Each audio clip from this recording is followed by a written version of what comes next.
അപ്പോസ്തലനായ പൗലോസ് റോമർക്കെഴുതിയ ലേഖനം അധ്യായം 13. ഓരോരുത്തനും ഭരണാധികാരികൾക്ക് കീഴ്പ്പെട്ടിരിക്കണം. എന്തെന്നാൽ ദൈവത്തിൽ നിന്നല്ലാതെ ഒരധികാരവുമില്ല. നിലവിലുള്ള അധികാരങ്ങളോ ദൈവത്താൽ സ്ഥാപിതമാണ്. അതുകൊണ്ട് അധികാരത്തെ ധിക്കരിക്കുന്നവൻ ദൈവവ്യവസ്ഥയെ ധിക്കരിക്കുന്നു. അങ്ങനെ ചെയ്യുന്നവർ തങ്ങൾക്ക് തന്നെ ശിക്ഷാവിധി വരുത്തിവെക്കും. സന്മാർഗികൾക്കല്ല, ദുർമാർഗികൾക്കാണ് ഭരണാധികാരികളെ ഭയപ്പെടേണ്ടി വരുന്നത്. അധികാരികളോടുള്ള ഭയത്തിൽ നിന്ന് സ്വതന്ത്രനായിരിക്കാൻ നീ ആഗ്രഹിക്കുന്നുവോ? എങ്കിൽ നല്ലത് പ്രവർത്തിക്കുക. അയാൾ നിന്നെ പുകഴ്ത്തും. അയാൾ നിന്റെ നന്മയ്ക്കായി നിയോഗിക്കപ്പെട്ട ദൈവ ശുശ്രൂഷകനത്രേ. എന്നാൽ നീ തെറ്റ് ചെയ്യുന്നുവെങ്കിലോ ഭയപ്പെടണം. വെറുതെയല്ല അയാൾ വാൾ വഹിക്കുന്നത്. അയാൾ ദൈവത്തിന്റെ ഭൃത്യനും തെറ്റ് ചെയ്യുന്നവനെ ശിക്ഷിക്കുവാൻ ദൈവകോപത്തിന്റെ കാര്യസ്ഥനുമാണ്. ആകയാൽ ശിക്ഷയെ ഭയന്നു മാത്രമല്ല, മനസാക്ഷി വിചാരിച്ചും അധികാരികൾക്ക് കീഴടങ്ങേണ്ടത് ആവശ്യമാണ്. ഇക്കാരണത്താലാണ് നിങ്ങൾ നികുതി കൊടുക്കുന്നത്.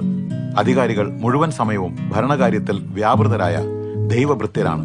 ഓരോരുത്തർക്കും കടപ്പെട്ടിരിക്കുന്നത് കൊടുക്കുവിൻ. നികുതിയെങ്കിൽ നികുതി, ചുങ്കമെങ്കിൽ ചുങ്കം, ആദരവെങ്കിൽ ആദരവ്, ബഹുമാനമെങ്കിൽ ബഹുമാനം.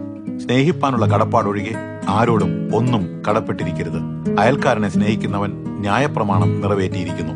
വ്യഭിചാരം ചെയ്യരുത്, കൊല ചെയ്യരുത്, മോഷ്ടിക്കരുത്, മോഹിക്കരുത് എന്നു തുടങ്ങി എന്തെല്ലാം കൽപ്പനകളുണ്ടോ അവയെല്ലാം നിന്റെ അയൽക്കാരനെ നിന്നെ പോലെ സ്നേഹിക്കുക എന്ന ഒരേ ഒരു കൽപ്പനയിൽ സംക്ഷേപിച്ചിരിക്കുന്നു. സ്നേഹം അയൽക്കാരന് ദോഷം വരുത്തുന്നില്ല. അതിനാൽ സ്നേഹം ന്യായപ്രമാണത്തിന്റെ പൂർത്തീകരണം തന്നെ. ഈ കാലം ഏതെന്നും നിദ്രയിൽ നിന്ന് ഉണരേണ്ട സമയം വന്നെത്തിയിരിക്കുന്നു എന്നും അറിഞ്ഞ് ഇതൊക്കെയും ചെയ്യുക. നാം ആദ്യം വിശ്വസിച്ച സമയത്തേക്കാൾ രക്ഷ ഇപ്പോൾ നമുക്ക് കൂടുതൽ അടുത്തിരിക്കുന്നു. രാത്രി കഴിയാറായി, പകൽ സമീപിച്ചിരിക്കുന്നു. അതിനാൽ നമുക്ക് ഇരുട്ടിന്റെ പ്രവൃത്തികളെ വിട്ടുകളഞ്ഞിട്ട് വെളിച്ചത്തിന്റെ ആയുധവർഗം ധരിക്കാം.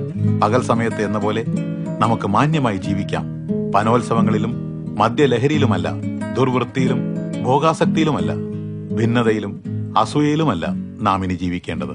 പിന്നെയോ കർത്താവായ യേശുക്രിസ്തുവിനെ തന്നെ ധരിച്ചുകൊള്ളുവിൻ.